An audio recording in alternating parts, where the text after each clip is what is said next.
and welcome to the LBC Irregulars, a story-by-story review of the Jeremy Brett Sherlock Holmes series produced by Granada Television between 1984 and 1994. I'm your host, Kathy Bright. Some might say the MVP. Joining me as I dive into the casebook of Sherlock Holmes is the Sherlock Holmes to my Irene Adler, Jarrod, the yard sale artist Albrick. Good evening, Mr. Jarrod. How are you this lovely Thursday? Good evening, Kathleen. It is Thursday evening, our recording time, and I have brought you a gift as always. It is a spaniel. It is a dog, and I insist that you take it. Yay! I love spaniels. I used to have. I don't want to see it around here anymore, so take the spaniel. I got it. It's mine now. No takes back. Take backsies. Take backs. Well, Jarrod, as we do, I also brought you a gift for this episode. And I brought you a pet rock. That's hefty. That's a hefty rock. You could do some damage with that rock. Yeah, I need you to pick a cute name. I'm just going to call him MW. Okay, I like it. Stands for murder weapon. Good, I like it. All right, well, I hope you enjoy we've both got pets this episode. It's true. It's probably time to introduce our guest. On this episode, we continue reviewing Season 5 of Jeremy Brett's Sherlock Holmes series titled The Casebook of Sherlock Holmes. For this quarter's episode, we have our second LBC Patrons visitor. Welcome to 221B, Captain Entropy. How are you this evening? So I'm a little sick. I'm a little out of it, but that's okay. I'm doing well. I'm better than a lot of the people in the episodes we're going to cover tonight. And if he dies during the episode, we'll fake like he's still alive. Absolutely. To get through to the end of the episode. Absolutely. He will still be around by the end. That's what I would want, so that, so that Jason doesn't inherit everything. Exactly. There you go. Well, I do have a quick question for you. What is your first experience with the world of Sherlock Holmes, whether it be TV, movie, short stories? What is your first initial encounter with Sherlock Holmes? Well, I have a quick answer for you, Kathy. I don't know. But I put some thought into this. When I say I don't know, what I mean is I don't remember a time when I didn't know who Sherlock Holmes was. So put some thought into this. I have some theories. You guys always talk about how Basil Rathbone was on TV on the weekends, especially on like independent stations constantly. So could have been that. Could have been the Great Mouse Detective movie from Disney. That could have been the thing that clued me into the existence of Sherlock Holmes. And my other theory is the time that he appeared on Scooby-Doo. Those are very good options. Thank you. Getting back to the dog theme with Scooby-Doo, I just had a question with your spaniel. Are you just going to let random people that you've never met before walk it? Yes, I think. Okay, good. That seems okay. As long as they don't seem to be very murderous, possibly. Okay, but if they're just random out-of-towners in a pub, say, it's like they'll just volunteer to walk your dog. My dog. Okay. Absolutely. Okay, cool. You're walking your pet rock. I'm walking the dog. Right. So he's talking to you now. I gifted it to you. So yeah. You exercise with MW in different ways. Just keep your pet rock away from my spaniel. Fair enough. Okay. It is now time for Kathy to give us the recap of our first story. If you're not familiar with Shoscombe Old Place, you might get the ending spoiled. Go ahead, Kathy.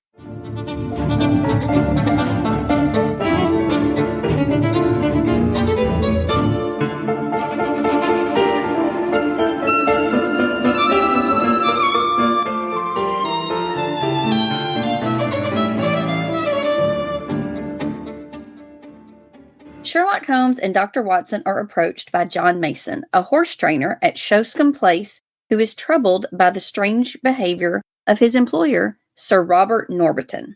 Sir Robert, a reckless gambler, has staked everything on his prize racehorse, Shoscombe Prince, winning an upcoming race. However, Mason has noticed some very unsettling changes. Sir Robert's sister, Lady Beatrice Falder, who owns the estate, has not been seen in public in quite some time.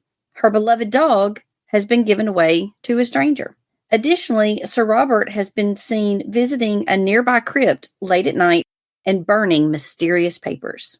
Fearing something sinister, Mason seeks Holmes' help to uncover the truth behind these peculiar occurrences.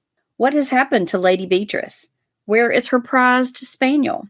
Hopefully neither of them are in the nearby crypt. Join us as we discuss this case further.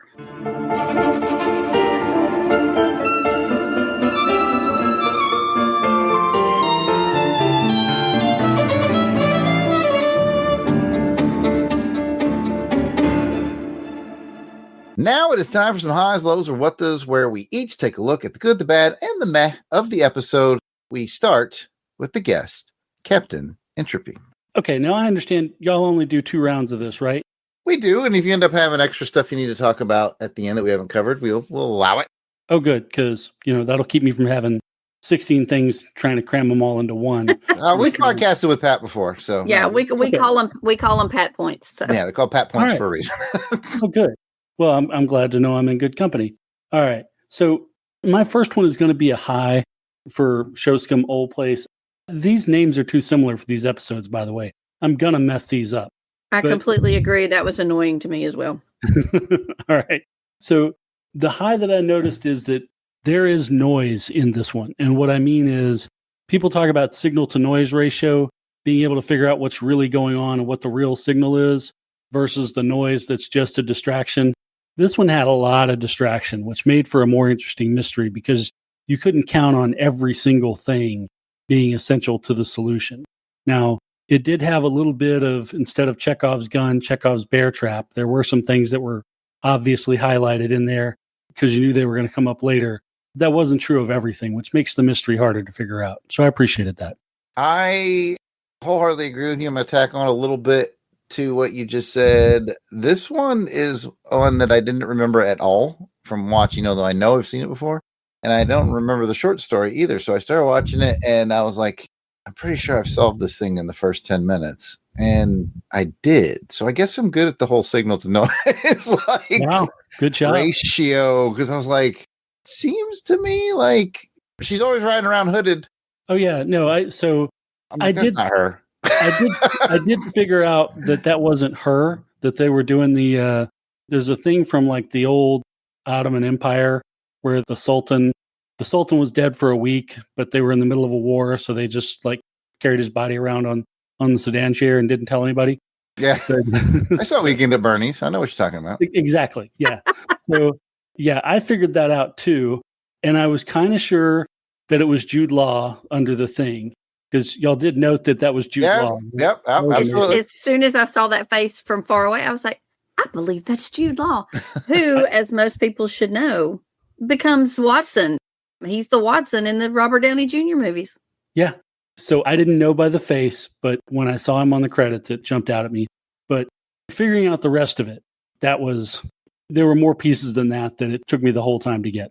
Okay, so maybe, even though I say I don't remember it, maybe some of that was rattling around, and that's why it made it easy to solve for me. Because like I said, I know I've seen it before. I just didn't remember it. And I was just like, doubt very seriously that she's still alive. And yeah, well, she married into that estate. So yeah, he has every reason in the world to pretend like she's still alive to get to that dang horse race. But anyway, we got to let Kathy go. Sorry, I was just saying, and Beatrice looked like she was like near death every time they showed her. So that was another clue. But true. I'll shut up now, Kathy. No worries. We gotta let Kathy go. And you got anything on Watson Watch for round 1, Kathy? Well, I was going to add to what y'all were talking about with her. I think I did clue in when they made a point to show her initially covering her face with that. When they first show her with that hat, it's back. You see her face. She's walking around, whatever. And then all of a sudden it's like, oh, we have to make sure the face is covered. And I'm like, they're going to be using that later on and it's not going to be her. So, but I didn't pick up on anything else. I think that was supposed to be a widow's veil, but it was almost a beekeeper's outfit. Yes, it was, with the colors and everything. Very much so. As far as Watson Watch, both of these episodes, I'm really going to have the same thing to say. I feel like both of these episodes were very high on the Watson charm meter. Absolutely. Like the sassy looks he gives Holmes in both of these episodes was incredible. So he's my favorite. I love him. But I will say, Jasper may have overruled Stephen Watson in this episode because I loved this dog. I love the scene where they show from his perspective, like when he's running through the woods, and it's from the dog's perspective. I loved that scene. I believe, is this not the same dog that was in an episode 3 or 4 episodes ago where the guy comes to 221B and he's got the dog on the couch with him? Or was that a brown and white spaniel? Do you remember, Jarrod? I'm going to check. I felt like it was the exact same dog. I don't. If I can remember the episode where that happened. I know. I tried to look. I feel like it was we talked about it before we did Hounds of the Baskervilles, and that's been over 6 months. It's been a while. Ago, so, yeah. You can't put me on the spot like that. But yeah, with Jasper and then Jude Law, who I love, Gattaca, one of my favorite movies. If y'all have never seen it, Gattaca. That's fantastic. So I was super happy with this episode. I was pleased with it too, although I did mention I felt like I solved it fast, especially the dog. Because, I mean, my only thought was the dog is going to go to his mistress. Oh, yeah. He knew something was up in that. And he went right to the church or wherever, and they were going way out of their way to make sure the dog didn't get anywhere near the stagecoach. I was like, okay, so that's clearly not her. She's clearly buried in that church because he's following the scene. Yeah, okay, I got it. I do have 2 small notes that I forgot to mention. Favorite. We have a second round. Oh, well, no, this is about Watson Watch. Oh, okay. This is the continuation of the Watson Watch. My favorite scene with Watson was when he was distracting the butler. Oh, yeah, doing his doctor thing? Yeah, doing the doctor thing. That was great. I loved that scene. And then he looked at his watch. He's like, oh, he needs more time. And he started checking his pulse. I love that scene. And then as soon as he wasn't needed anymore, she was like, well, maybe you could check me. He's like, nope, gotta go. Yeah. But you mentioned the difference in the story with the carriage part. You mentioned the carriage, the dog going after the carriage. In the story, it's a tad bit different where the dog actually gets to her and tries to bite or tries to go after Lady Beatrice because he knows that it's not her. Right. What'd you say? Jude Law. Yes, Jude Law. Yeah, right. Okay, that's all I had to add. Sorry. Well, then it's back to Captain Entropy. It helped that before I do my second round, it helped that this is your second round, so you're just building on top of it.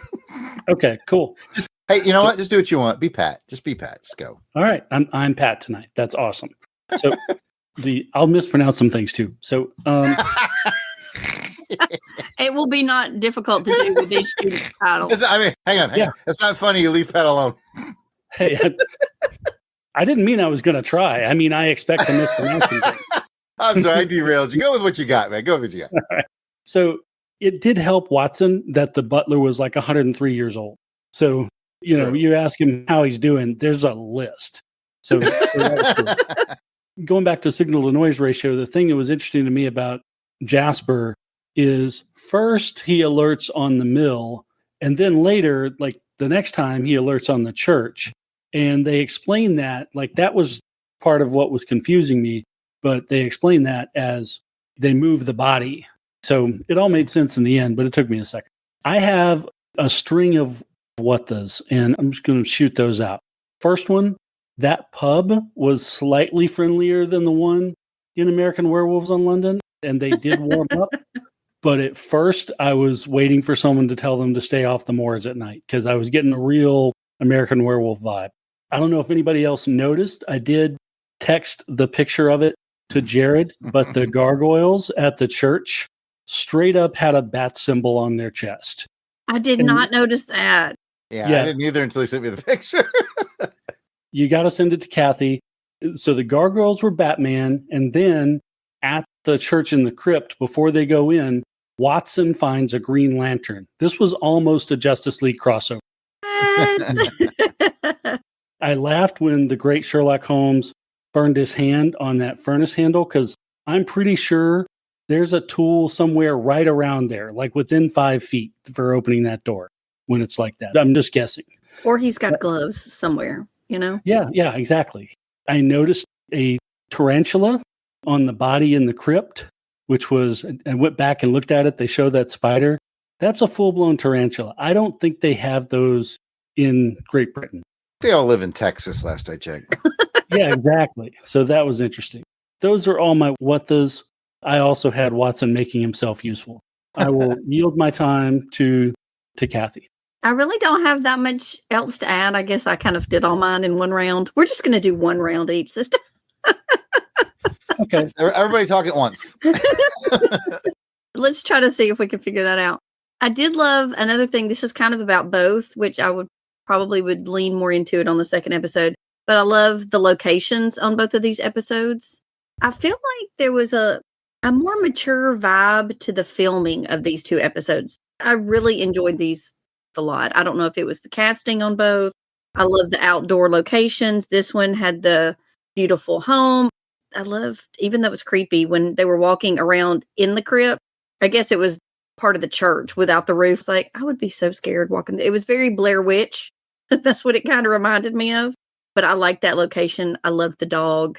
I really enjoyed this episode. I can't think of anything else that stood out other than the things I had already mentioned. Jarrod, do you have more thoughts? Not really. I guess I'll just talk for a second about what's his name, Sir Robert.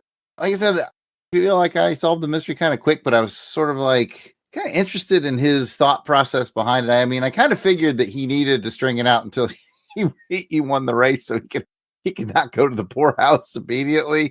But I guess what I'm saying is it's more to see what Holmes would do with that, because I mean, he's not really a bad guy.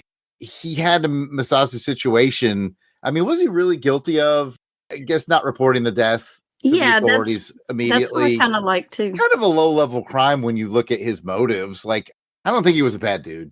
Yeah, this was the murder mystery that didn't actually have a murder. True. I do have a question that maybe you guys could ask, because I genuinely can't remember. And all day long, I knew we were recording, I was like, whose femur was in the dang oven or the furnace? I have that one. Because I can't remember. So both of these episodes had Sherlock kind of cooperating with non-murderous criminals or hiding information from the police that maybe they need to. Actually, in the second one with a murderous criminal, spoiler.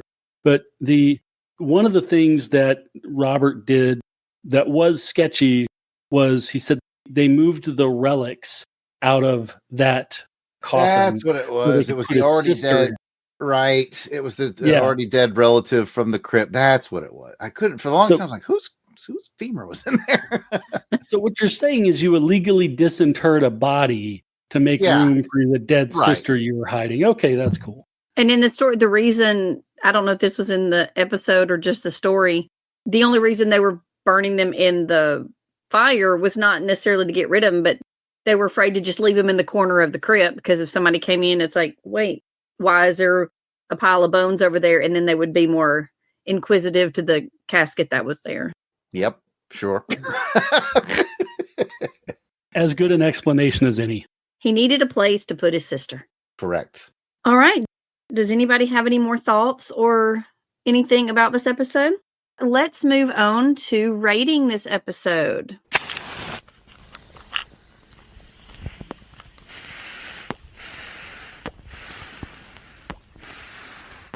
Overall, what did we think of this episode?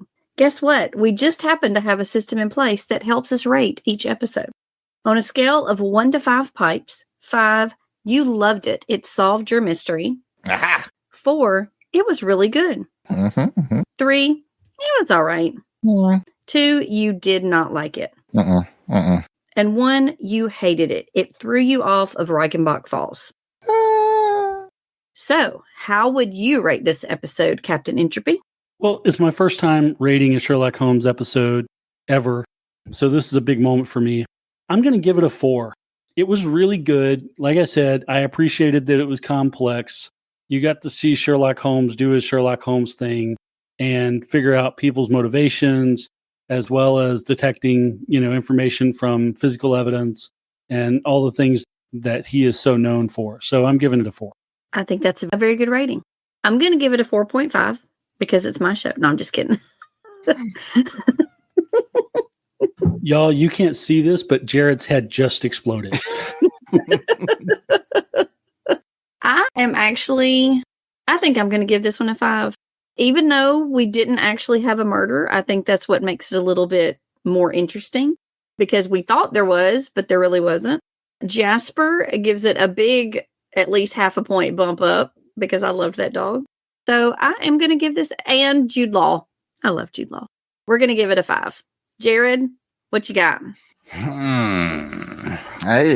You could go somewhere in the middle and give it a 4.5. I'll allow it. What if I give it a 3 because I found it to be not too challenging of mystery? And I was like, I don't know. I guess it's hard to tell because, like I said, I know for a fact I've seen it, but I didn't remember it when I started. I was like, I don't remember this one. The only thing I remembered was like, oh yeah, it's the one that's got Jude Law in it. I remember, like, hey, there's young Jude Law. I remember seeing one that had a young Jude Law in it. So, I mean, there may be a bit of, subliminal cheating going on there that I solved it, but it was just, to me, just a sort of one direction. It's like, okay, the dog is clearly sniffing at its master. And like Captain Entropy said, it went to 2 places. I was like, well, they probably moved the body. And I mean, it's like, it all fit for me. So I was just like, okay. And there has to be some sort of back in my mind of remembering it from the first time I watched it, I guess. But I thought it was good. I'd be willing to bump it up for Watson's stalling tactics all the way down to discussing the guy's other problem. I don't know what that could possibly be. Oh, that was, well, okay. So that could actually be a lot of things. I mean, could it? Because as soon as he brought it up, he glanced at his wife, and his wife glanced at him. Okay, so that was my first thought too. But as you get old, there's all kinds of things going on down there. So it could have been down there. Yeah, we won't even dive too deep into that. I've talked myself into a 4. I was thinking a 3, but I'll talk myself into a 4. It'll be 2 cool guys. Me and Captain Entropy will be a 4. And Kathy, you can have your 5 because you love Jasper and Jude Law. I do. And apparently I'm just dumb, so I didn't get the mystery immediately. I even knew it was Jude Law under the hood because we saw him at the beginning. We never saw him again. I was like, well, I guess that's yeah. That's the problem with using a famous. Well, he wasn't famous when they cast him, right? But true. And I meant to check to see if this is one of the first things he did or not. I was all like, where'd Jude Law go? Oh, he's probably masquerading under the hood because he's a famous actor and he's gone now. And, I mentioned that he becomes Sherlock, as we know, later on. Or Watson, right? I'm sorry. Yes, he becomes Watson later on. The woman who played the maid, she actually becomes Miss Hudson in an episode of I think it was 2021, The Irregulars.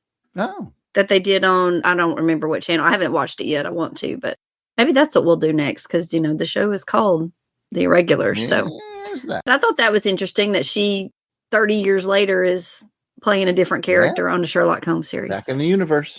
Yeah, I think she'd make a good Miss Hudson too, because she came across as pretty formidable even as a young woman. When the dog was coming up, she was very resolute on protecting that lie. Oh yeah, she knew the dog was going to give it away. Is this the episode where her and Watson both made a little coin off that horse race at the end? Yes. Oh, okay, it's totally worth a 4 then, because that was hilarious. That's a great little bit at the end. So do you know what a guinea is? I had to look up what a guinea is because I'd heard it before, but I didn't know. I do not. I've never been clear on the British money terms. I always ask Alan Porter to explain it to me, and then I don't listen when he does. Can I nerd out on you, and then you can ignore me too? Absolutely. Yeah, absolutely. We can edit this out. Yeah, sure. So, well, I've already been 2 cool guys. Now I can go on a rant. Right? You made it to the top of the mountain. Yeah. So, all right. So before 1971, the British had a completely different money system. And older than me. Got it. Yeah. Older than me even. And I'm the oldest one here. I'm 53. If you're only 52, I'm older. All right. You win. Now it's decimalized, right? So when they say a pence, or when they say pence, which is plural for penny, 100 pennies per pound, the same as we're 100 pennies to the dollar. But before that, it was 240 pence for a pound. And 5 pence, what we would think of as a nickel, is a shilling. So, and then it was a pound and a shilling together make a guinea. And the reason they had this messed up system is you can divide 240 about 16 different ways. And so you can have a third of a pound, a 16th of a pound, or whatever. So that was handy for them. Or maybe they just did it and found out that was useful later, but that was the excuse I saw. But the whole guinea thing was you were supposed to pay professionals in guineas and you were supposed to pay tradesmen in pounds. And where this came up, like one example they used was when you paid an attorney, you paid him in guineas, and then he would give the extra shillings to his clerk. So the clerk was making 1/20th of what he did, or something like that. Actually, maybe 1/21st. Anyway, that's more math. But the clerk is making a lot less. It's like a pound with a tip built in. Exactly. Tip money built in. Interesting. That is very interesting. Oh, man. So one of these days I have to pay attention when people explain this to me. Yeah, I don't know what it was in Victorian England times, but in 1930, which is the time frame that this website I saw was talking about, a guinea was about $5.50. I like it. And people say can't learn nothing on Longbox Crusade Network. Right? I feel smarter, or maybe I feel dumber now because I didn't know any of this stuff. I can't remember what he told us, so. I remember the word I remember 240. a pound plus something is a guinea. I don't remember. Just think of it as like the British version of a $1.05. Okay, there you go. Okay. But wait, there's more. Here's Kathy to give us a recap of our second episode, the Boscombe. I'm just kidding, it's Boscombe. The Boscombe Valley Mystery. Again, if you're not familiar with the story, you might just get the ending spoiled.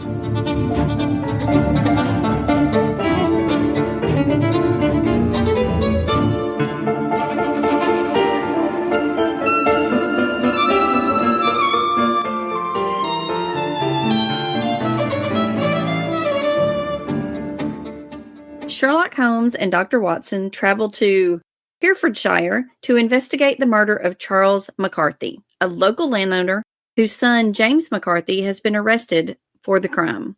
The case appears straightforward as multiple witnesses saw James arguing with his father near the Boscombe pool shortly before the murder. He was found nearby with bloodstains on his hands. However, James insists he is innocent, claiming his father's dying words, "a rat," are a crucial clue. Holmes, suspecting a deeper mystery, begins examining the evidence, including unusual footprints and an obscure Australian connection, suggesting that the truth is more complex than it first appears. Keep listening as we discuss the evidence of the case.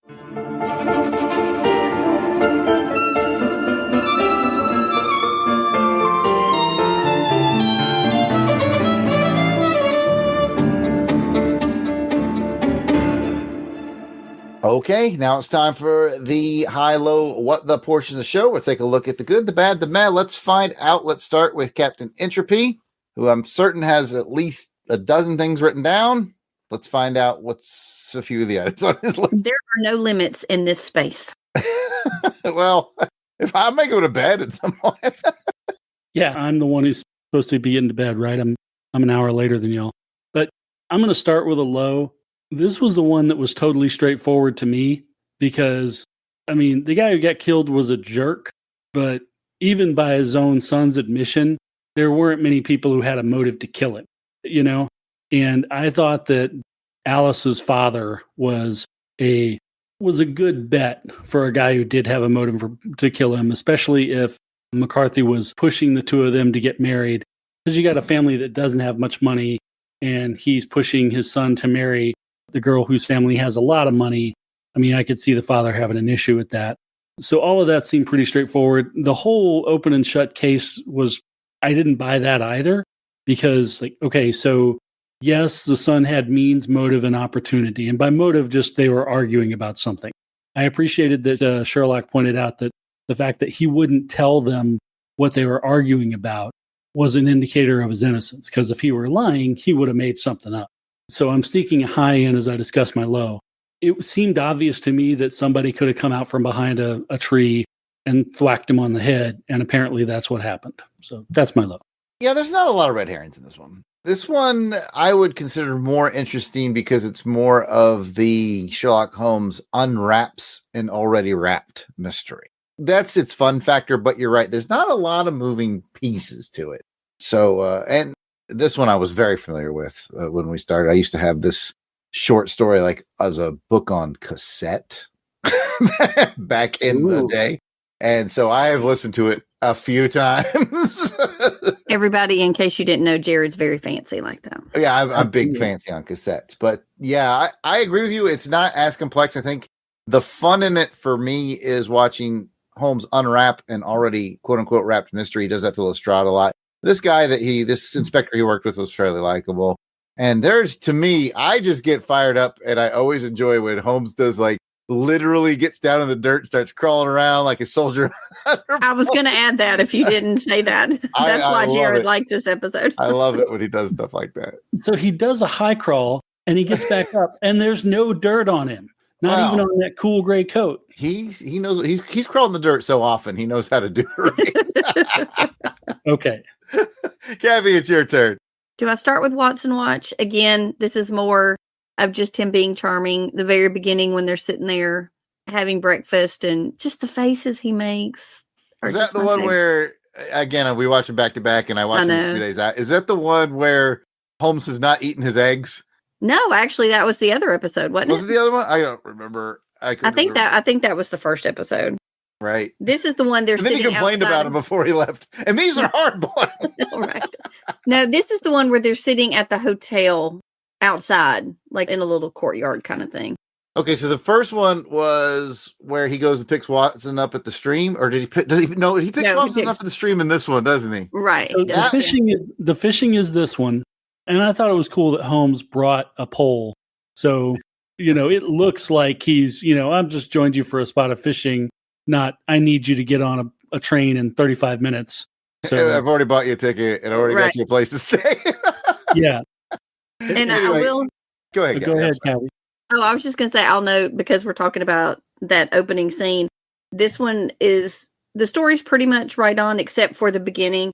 As I think I've mentioned in another episode, in these stories, Watson is married. So in this story, Watson is at home with his wife, and Sherlock comes in and asks Watson to go on this trip with him. And he's like, oh, and by the way, we're meeting there in 30 minutes. But of course, as Watson is a military guy, he's like the expert, quick on the go, and he was there in time. I think that was the only other difference in the story was, I think it was Lestrade that was in the story, if I remember correctly. And I can't remember from my cassette day. And then it was, I can't remember the guy's name in the TV episode. But again, I loved I'll say that for my second round. I think my favorite part of this, and maybe that's the difference on why I gave the other one a higher. I focus a lot on production with these, not as much on the mystery, which doesn't make sense because I'm talking about Sherlock Holmes, I guess. But James Purefoy, who played the son, I absolutely adore him. He's in A Knight's Tale, if y'all have ever seen A Knight's Tale. He was also in a great TV show called The Following. And to me, But what's it called? The Following. but what's it called? It's called The Following. We can do this. I think this is kind of with Jude Law as well. James Purefoy was just magic in this episode for me.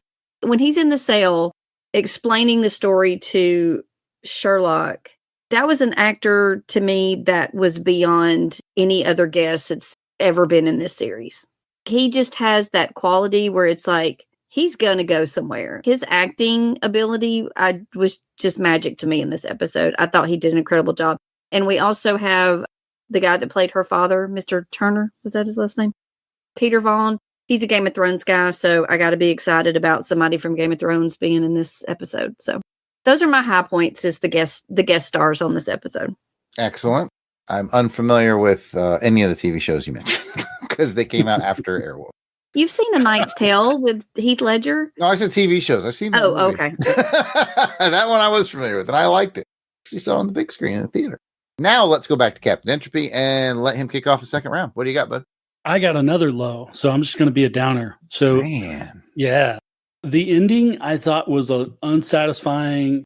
And when I say unsatisfying, I don't mean for us in the audience because we found out what happened, good to go. But as I understand what happened, and correct me if I'm wrong, all they did was show reasonable doubt that it wasn't Kathy's favorite guest star who did the murder. So they got him off, but they did not show that it was actually Alice's dad who did the murder. And because they didn't want her fiance to be saddled with, with the murder or potentially convicted and killed, they didn't want her living with the knowledge that her father did it either.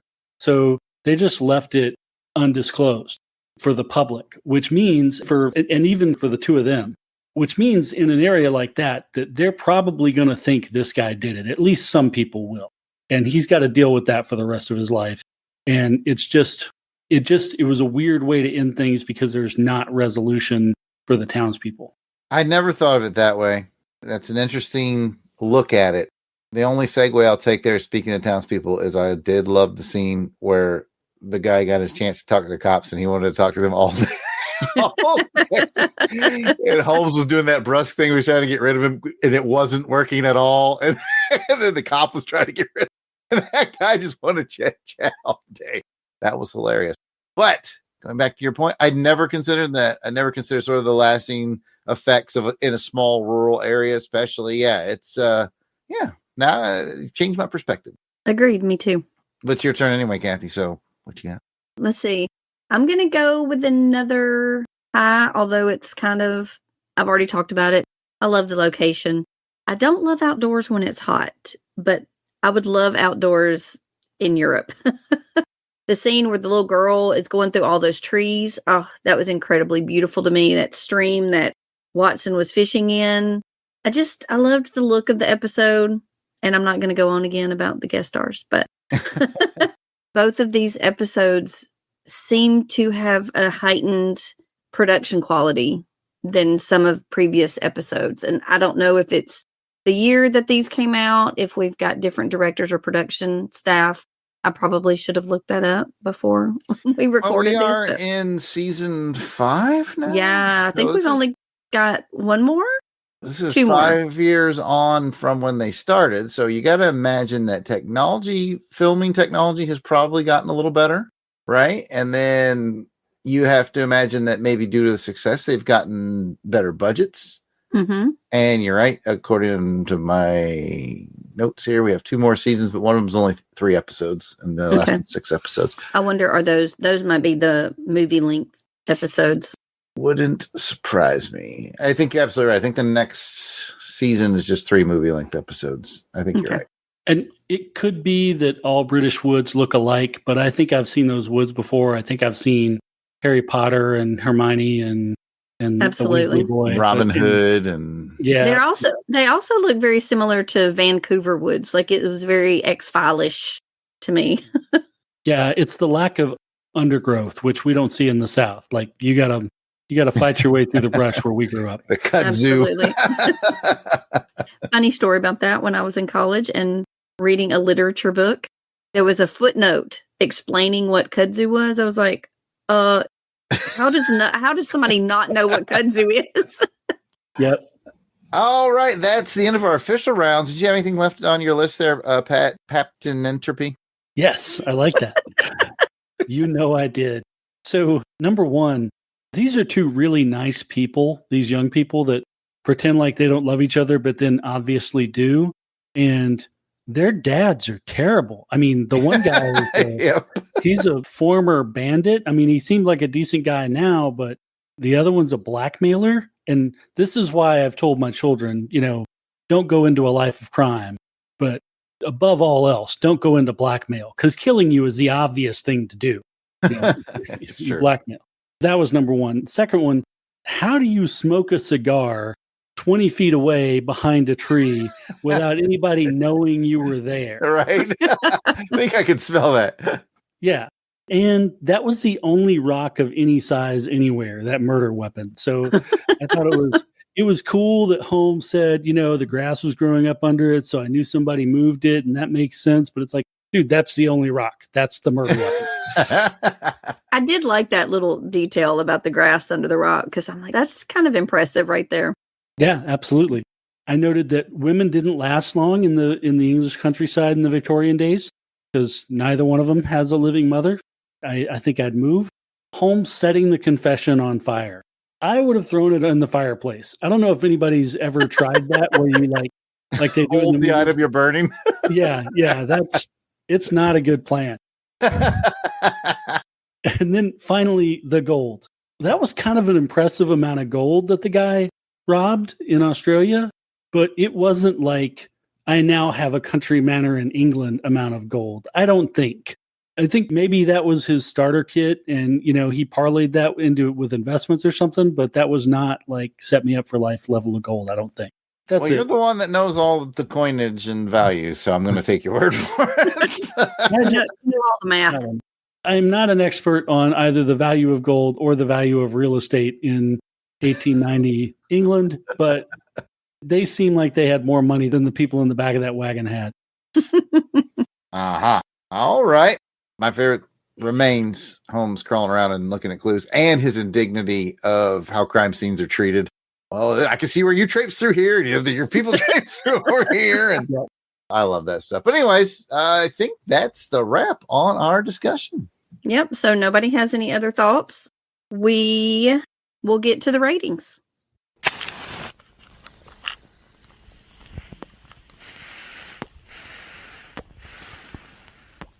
What did we think of this episode?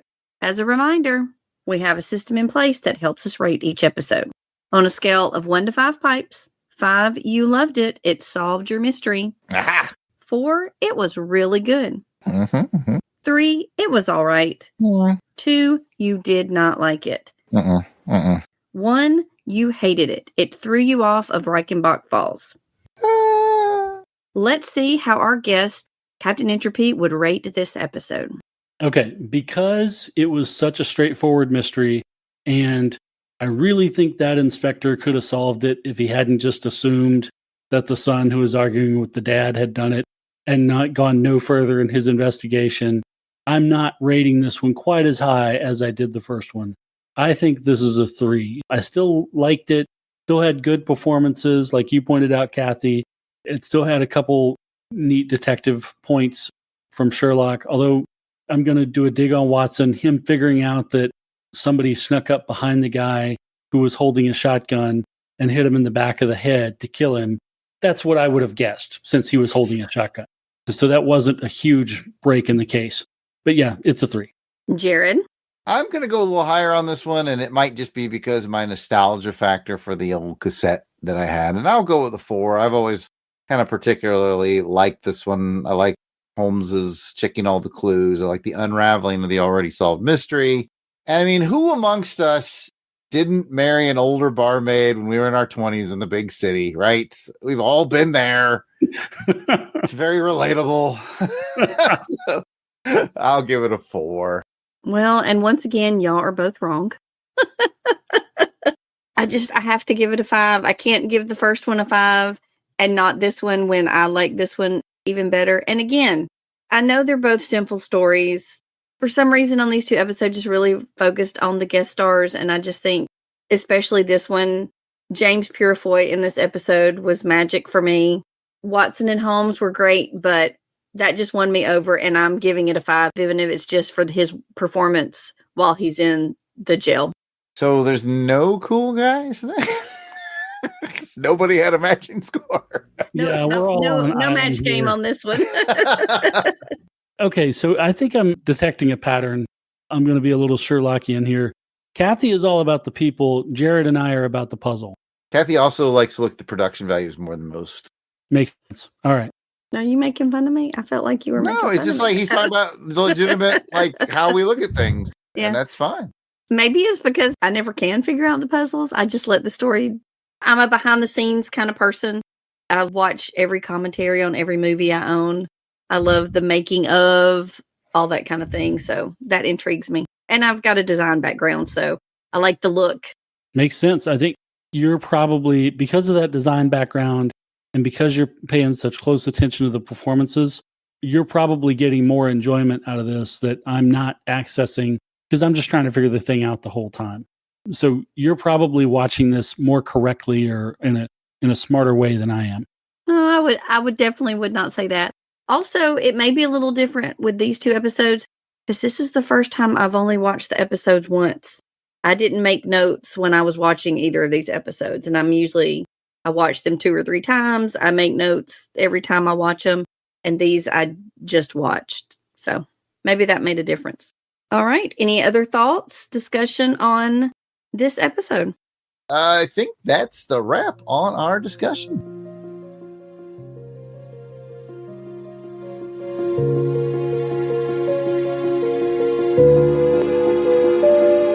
Now, before we ride off in our handsome cab for this episode, let's thank the Crusaders Club members who help pay the rent here at 221B. These are the fine folks who have joined our crusade. They enjoy early access to special long box episodes, voting to help determine show content, priority seating to be guests on shows, as evidenced this evening, and so much more. Here are I enjoy all the access. Oh, he gets all the access. Yes, he does. So here are the folks reaping the benefits and giving some much appreciated support to the show. Alan W. Wright. Angelica Wolf. Auburn Elvis. Bill Beer. Billy D. Bradley Dello. Braxton Underwood. Carrie. Clinton Robinson. Captain Entropy. Hey, that's you. Hey, that's me. And now we know how to pronounce it. Clark Westfield. Dave Collins, Battlewagon. Eric Hodges. Eric Porter. Ezra Gallo. Gary V. Gene Hendricks. George Meal. Gerald Green. Heinz K. Jason Keene. Jason Lady. Jeff Pollier. Jeremy L. Jim Jarman. We hope you like Jim Jarman too. Ooh, he might be the first guest who actually Actually did it. I like it. Good job. Jim Meal. Joe Man Conan. Joe Thomas. Dr. John Watson. Josh Strickland, DDS. Candace Ward. Kathy Bright. Hey, that's me. How did we both That's get you. our own names? That's weird. Oh, Jared Albrecht. Yeah. No, you don't pay for this. All right. No, I actually received. Never mind.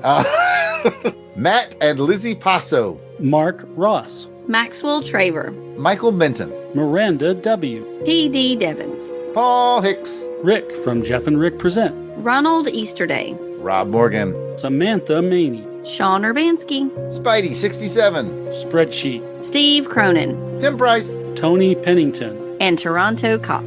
If we miss anyone on the list, we apologize. Keep in mind we record these episodes well in advance of release. If you're recent edition, we'll be adding you soon, but no worries. You can let us know that we missed you by sending an email to contact@longboxcrusade.com, and our very own Mrs. Hudson will take a look at that and get it fixed.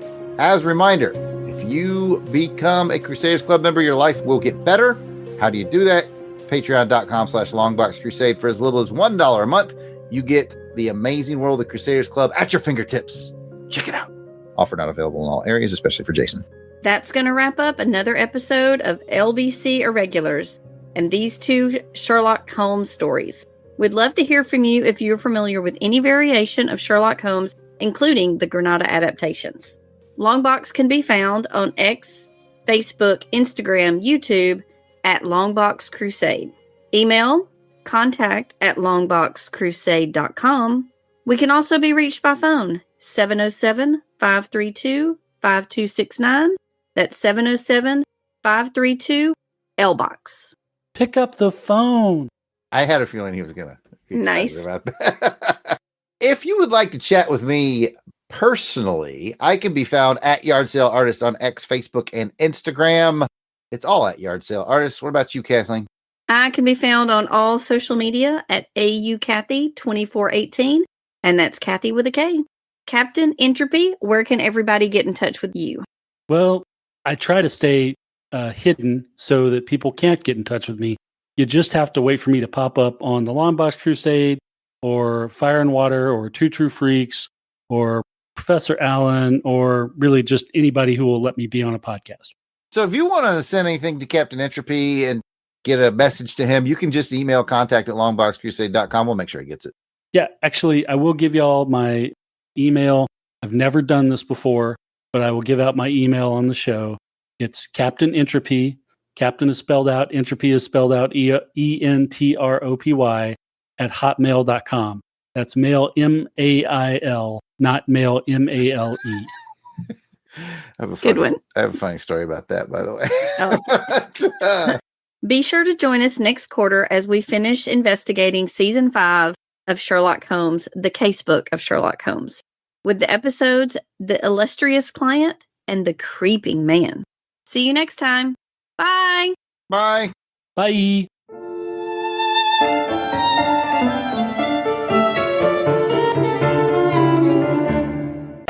Outtakes. Shoscombe Old Place. Shoscombe. You've been saying Shoscombe the whole time. I say Shoscombe. I don't remember which one's right. Where's Alan when you need him? Right? Right. Holmes, suspecting a deeper mystery, begins examining? What the hell is that? Gotcha. Oh, so he knows Shag? That is unfortunate. Oh. But yeah.